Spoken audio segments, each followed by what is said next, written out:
Hello everyone, welcome to our channel. ನಿಮಗಿದು ಗೊತ್ತಾ ಬಾಳೆಹಣ್ಣು ಹೇಗೆ ಬಂದಿತು ಎಂದು? ಈ ವಿಡಿಯೋದಲ್ಲಿ ನಾವಿದ್ರ ಬಗ್ಗೆ ಸಂಪೂರ್ಣ ಮಾಹಿತಿಯನ್ನು ತಿಳಿಸ್ಕೊಡ್ತೇವೆ. ನಿಮಗೇನಾದರೂ ಬಾಳೆಹಣ್ಣಿನ ಬಗ್ಗೆ ತಿಳ್ಕೊಳ್ಳಲು ಇಷ್ಟ ಇದ್ದರೆ ಈ ವಿಡಿಯೋನ ಸ್ಕಿಪ್ ಮಾಡದೆ ಸಂಪೂರ್ಣ ನೋಡಿ. ನಿಮಗೆಲ್ಲ ಗೊತ್ತಿರುವ ಹಾಗೆ ಪ್ರಾಚೀನ ಪುರಾಣಗಳಲ್ಲಿ ದುರ್ವಾಸ ಮುನಿಗಳು ಮುಂಗೋಪಿ ಋಷಿಗಳೆಂದು ಹೆಸರು ಪಡೆದಿದ್ದಾರೆ. ಯಾರು ಇವರನ್ನು ಸಿಟ್ಟಿಗೇಳಿಸ್ತಾ ಇದ್ರೋ ಅವರು ಯಾರೇ ಆಗಿದ್ರೂ ಕೂಡ ಅವರನ್ನು ಇವರು ಶಪಿಸ್ತಾ ಇದ್ದರು. ಈ ಮುನಿಗಳು ಕಂದಲಿ ಎನ್ನುವ ಮಹಿಳೆಯನ್ನು ವಿವಾಹ ಆಗಿದ್ದರು. ಒಂದಿನ ಇವಳು ದುರ್ವಾಸರನ್ನು ಕೇಳಿದ್ಲು, ಓ ಮುನಿಯೇ, ಜನರೆಲ್ಲರೂ ನಿಮಗೆ ಹೆದರ್ತಾರೆ, ಆದರೆ ನಾನು ನಿಮ್ಮ ಜೊತೆಗೇ ಬಹಳಷ್ಟು ಕಾಲದಿಂದ ಇದ್ದೇನೆ. ನಿಮಗೆ ಅನ್ನಿಸೋದಿಲ್ವಾ ನೀವು ನನಗೆ ಏನಾದರೂ ವಿಶಿಷ್ಟವಾದ ವರವನ್ನು ನೀಡಬೇಕು ಎಂದು ಅಂತ ಕೇಳಿದ್ಲು. ಇವಳ ಮಾತುಗಳನ್ನು ಕೇಳಿದಂತಹ ದುರ್ವಾಸರಿಗೆ ಸಿಟ್ಟು ಬಂದರೂ ಕೂಡ ಅವಳನ್ನು ಶಪಿಸ್ತದೆ ಗಂಭೀರವಾಗಿ ಯೋಚಿಸಿ ಅವಳು ಕೇಳುತ್ತಿರುವುದು ಸರಿಯಾಗಿಯೇ ಇದೆ ಎಂದು ನಿರ್ಧರಿಸ್ತಾರೆ.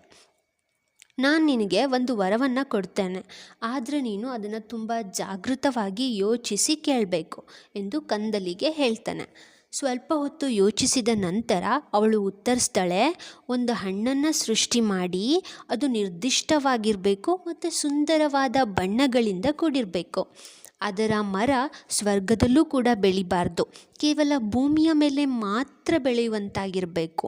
ಇದು ದೇಶದ ಎಲ್ಲ ರೀತಿಯ ಭೂಭಾಗಗಳಲ್ಲಿ ಸುಲಭವಾಗಿ ಬೆಳೆಯುವಂತಿರಬೇಕು. ಹಾಗೆಯೇ ಆ ಹಣ್ಣುಗಳು ಗೊಂಚಲಿನ ರೂಪದಲ್ಲಿಯೇ ಇರಬೇಕು. ಆ ಹಣ್ಣುಗಳು ವರ್ಷಪೂರ್ತಿ ಬೆಳಿಬೇಕು ಮತ್ತು ಆ ಹಣ್ಣು ಯಾವುದೇ ರೀತಿಯ ಬೀಜಗಳನ್ನು ಹೊಂದಿರಬಾರ್ದು. ನಾವು ಆ ಹಣ್ಣನ್ನು ತಿಂದಾಗ ಸಿಹಿಯಾದ ಮೃದುವಾದ ಸ್ವಾದ ನಮಗೆ ಸಿಗಬೇಕು. ಆ ಹಣ್ಣು ಕಾಯಿಯಾಗಿದ್ದಾಗ ನಾವು ಅದನ್ನು ಒಂದು ತರಕಾರಿಯಾಗಿ ಉಪಯೋಗಿಸುವಂತಿರಬೇಕು. ಮತ್ತು ಅದು ಹಣ್ಣಾದಾಗ ನಾವು ಅದನ್ನು ಪೂಜಾ ಕಾರ್ಯಗಳಲ್ಲಿ ಬಳಸಬೇಕು. ಹಾಗೆಯೇ ನಾವು ಆ ಹಣ್ಣಿನ ಮರದ ಎಲ್ಲ ಭಾಗಗಳನ್ನು ಉಪಯೋಗಿಸುವಂತಿರಬೇಕು ಎಂದು ಆ ವರವನ್ನು ಕೇಳ್ತಾಳೆ. ಇದನ್ನು ಕೇಳಿಸ್ಕೊಂಡಂತಹ ದುರ್ವಾಸ ಮುನಿಗಳು ಆಶ್ಚರ್ಯಚಕಿತರಾಗ್ತಾರೆ ಮತ್ತು ಅವನ ಹೆಂಡತಿ ನೀಡಿದಂತಹ ವರದಿಂದಾಗಿ ಪ್ರಚೋದನೆಗೊಳಗಾಗ್ತಾರೆ. ದುರ್ವಾಸ ಮುನಿಗಳಿಗೆ ಯಾವಾಗಲೂ ಸಿಟ್ಟಿನಲ್ಲಿ ಶಾಪಗಳನ್ನು ಹಾಕೋದು, ನಂತರ ಸಮಾಧಾನವಾದ ಮೇಲೆ ಅವುಗಳಿಗೆ ಪರಿಹಾರವನ್ನು ನೀಡುವಂಥದ್ದು ಸಾಮಾನ್ಯವಾಗಿತ್ತು. ಆದರೆ ಈ ವರ ಅವರ ಬುದ್ಧಿಯನ್ನು, ಸೃಜನಶೀಲತೆಯನ್ನು ಪರೀಕ್ಷಿಸುವಂಥದ್ದಾಗಿತ್ತು. ಆದ್ದರಿಂದ ಆ ಮುನಿಗಳು ಸರಸ್ವತೀ ದೇವಿಯನ್ನು ಪ್ರಾರ್ಥಿಸಿ ಅವನ ಹೆಂಡತಿ ಕೇಳಿದಂತಹ ಆ ವರದ ಸೃಷ್ಟಿಗಾಗಿ ಜ್ಞಾನವನ್ನು ಬೇಡ್ತಾನೆ. ಸ್ವಲ್ಪ ಸಮಯದ ನಂತರ ಅವನಿಗೆ ತನ್ನ ಹೆಂಡತಿಯ ಆಸೆಯನ್ನು ಪೂರ್ಣಗೊಳಿಸುವಂತಹ ಸಾಮರ್ಥ್ಯ ಇರುವುದು ತಿಳಿಯುತ್ತೆ. ಆಗ ಅವನು ಈ ಬಾಳೆಹಣ್ಣಿನ ಗಿಡವನ್ನು ಸೃಷ್ಟಿಸ್ತಾನೆ.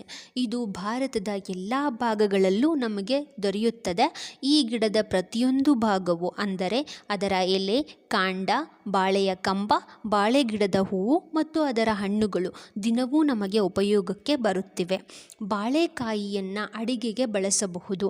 ಹಣ್ಣಾದ ಬಾಳೆಹಣ್ಣನ್ನು ಸುಲಭವಾಗಿ ಅದರ ಮೇಲಿನ ಸಿಪ್ಪೆಯನ್ನು ತೆಗೆದು ತಿನ್ನಬಹುದು. ಈ ಹಣ್ಣಿನಲ್ಲಿ ಬೀಜಗಳಿರುವುದಿಲ್ಲ ಹಾಗೂ ಅದು ಗೊಂಚಲಿನ ರೂಪದಲ್ಲಿ ಹೆಚ್ಚು ಬಾಳೆಹಣ್ಣುಗಳನ್ನು ಹೊಂದಿದ್ದು ಗೊನೆಗಳ ರೂಪದಲ್ಲಿ ಬೆಳೆಯುತ್ತದೆ. ಒಂದು ದೊಡ್ಡ ಬಾಳೆ ಗಿಡ ವರ್ಷಪೂರ್ತಿ ಜೀವಂತವಾಗಿರುತ್ತದೆ. ಅದರ ಸುತ್ತ ಸಣ್ಣ ಸಣ್ಣ ಕಂದುಗಳು ನಮಗೆ ದೊರೆಯುತ್ತವೆ.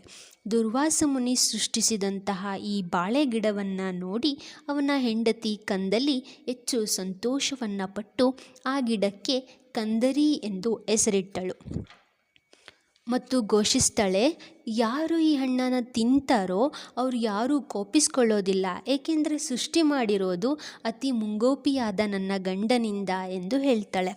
ಕಾಲ ಕಳೆದಂತೆಲ್ಲ ಜನರು ಆ ಗಿಡ ಬಾಳೆಹಣ್ಣನ್ನು ಹೆಚ್ಚಾಗಿ ಉಪಯೋಗಿಸ್ತಾರೆ ಮತ್ತು ಅದನ್ನು ಹೆಚ್ಚು ಇಷ್ಟಪಟ್ಟು ತಿನ್ನಲಾರಂಭಿಸ್ತಾರೆ. ನಿಧಾನವಾಗಿ ಆ ಬಾಳೆಹಣ್ಣಿಗಿದ್ದಂತಹ ಕಂದರಿ ಹೆಸರು ಬದಲಾಗಿ ಕದಲಿ ಎಂದಾಗುತ್ತೆ. ಆದ್ದರಿಂದ ನಾವು ಈಗಲೂ ಕೂಡ ಬಾಳೆಕಂದು ಎಂದು ಉಚ್ಚರಿಸುತ್ತಿದ್ದೇವೆ.